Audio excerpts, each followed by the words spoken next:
wabarakatuh. Saya Supriani SPD, Kepala Sekolah SMK Negeri 3 Banda Aceh. SMK Negeri 3 Banda Aceh berlokasi di Jalan Sultan Malikul Saleh, Long Raya, Banda Aceh dengan luas tanah 1.300 meter persegi. SMK Negeri 3 memiliki 5 kompetensi keahlian: tata boga, tata busana, tata kecantikan kulit dan rambut, dan akomodasi perhotelan, serta UPW.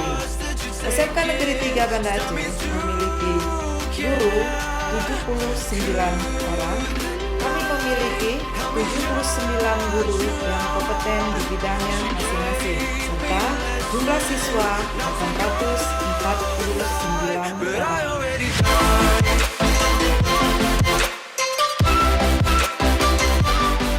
Visi dan misi SMK Negeri 3 Banda Aceh.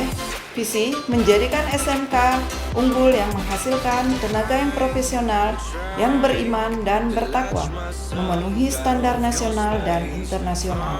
Misi bersama industri merancang dan melaksanakan mengevaluasi pendidikan pelatihan keterampilan, mewujudkan budaya kerja industri, menghasilkan tamatan terampil sesuai dengan program keahlian, melaksanakan uji kompetensi dan sertifikasi, dan memasarkan lulusan.